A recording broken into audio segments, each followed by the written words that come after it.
Bollywood actress और भट्ट खानदान की सबसे बड़ी लाडली पूजा भट्ट एक ऐसी एक्ट्रेस हैं जो अपने टाइम की सबसे खूबसूरत और बोल्ड एक्ट्रेस में गिनी जाती थी। पिता के साथ विवादित वायरल पिक्चर हो या उनका फिल्म सिलेक्शन, वो कभी अपनी फिल्मों में बोल्ड कैरेक्टर से पीछे नहीं हटी। लेकिन पूजा भट्ट के एक फोटोशूट के कारण आज भी वो क्रिटिसाइज की जाती हैं।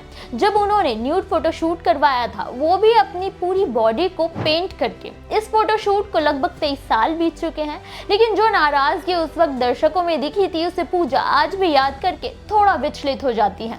हालांकि इतने सालों के बाद न्यूड फोटोशूट को लेकर पूजा ने सफाई दी है। साथ ही उसे एक घटना का भी जिक्र किया, जिसके कारण न्यूड फोटोशूट का मुद्दा जल्दी दब गया। अपने इस वीडियो में हम जानेंगे कि आखिर क्या थी सच्चाई पूजा के इस बोल्ड फोटोशूट के पीछे और क्यों विवादित होते हुए भी पूजा भट्ट को जनता के गुस्से का ज्यादा सामना नहीं करना पड़ा, जबकि उन पर भारतीय संस्कृति के साथ खिलवाड़ करने का आरोप लगा था। अपने आज के इस वीडियो में हम जानेंगे पूजा भट्ट से जुड़ा एक और विवादित किस्सा। नमस्कार, मेरा नाम है मोहिनी और आप देख रहे हैं नेटड्रिक एंटरटेनमेंट।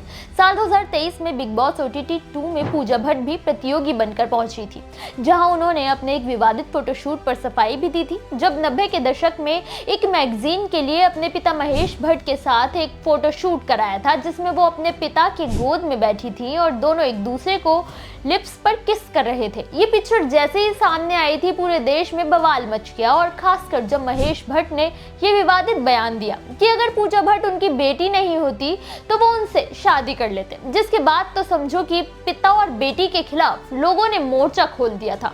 लेकिन 2023 में पूजा ने इस कदम को उनका एक मासूम कदम कहा था। पूजा ने कहा कि एक बेटी जब छोटी होती है तो वो पिता की गोद में बैठ सकती है, उन्हें किस कर सकती है।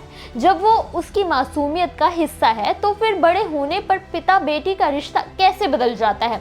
ये पिक्चर बिल्कुल मासूम कदम था। जब लोगों को जिस नजर से देखना है वो देख सकते हैं। हालांकि पूजा के साथ 90 के दशक में यही विवाद नहीं जुड़ा। 1993 के आसपास पूजा भट्ट की एक और पिक्चर एक मैगजीन कवर पर छपी, लेकिन जिस फोटो को वो क्रिएटिविटी का नया तरीका समझ रही थी, उसने उनकी छवि को थोड़ा खराब कर दिया। दरअसल पूजा भट्ट की एक पिक्चर आई थी जिसमें वो पूरी तरह से पेंट की हुई बॉडी दिखाती नजर आ रही हैं, जिसके सामने आने से विवाद हो गया। लोगों की आलोचना का सामना करना पड़ा और लोग इसे कल्ट इमेज कहने लगे, जिसे लेकर अब पूजा ने सच बताया है। उन्होंने बताया कि ये आइडिया दिनेश रहेजा और मशहूर फोटोग्राफर जगदीश माली का था, जिन्होंने पूजा को डेमी मूर के वैनिटी फेयर मैगजीन कवर की तस्वीर दिखाई थी, जिसमें वो पेंट बॉडी में नजर आई थी। हालांकि वो तस्वीर न्यूड ही थी, लेकिन पूजा अपनी पिक्चर में न्यूड नहीं थी। उन्होंने बताया कि वो उन दिनों फिर तेरी कहानी याद आई के गाने तेरे दर पर सनम की शूटिंग कर रही थी।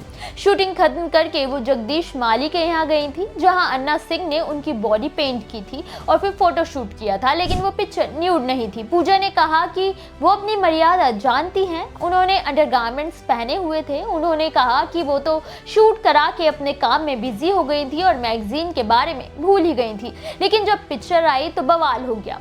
हालांकि उससे पहले ही ये विवाद और गर्माता बेहद दुखद घटना घट गई। मुंबई में सिलसिलेवार बम धमाकों ने पूरे देश का ध्यान उस ओर खींच लिया, इसलिए विवाद ज्यादा नहीं उछला, लेकिन अब भी इसका जिक्र होता है। हालांकि अब उम्मीद है कि पूजा भट्ट की सफाई के बाद शायद ये मामला दूसरे नजरिए से देखा जाए। आपको क्या लगता है, हमें कमेंट करके जरूर बताएं।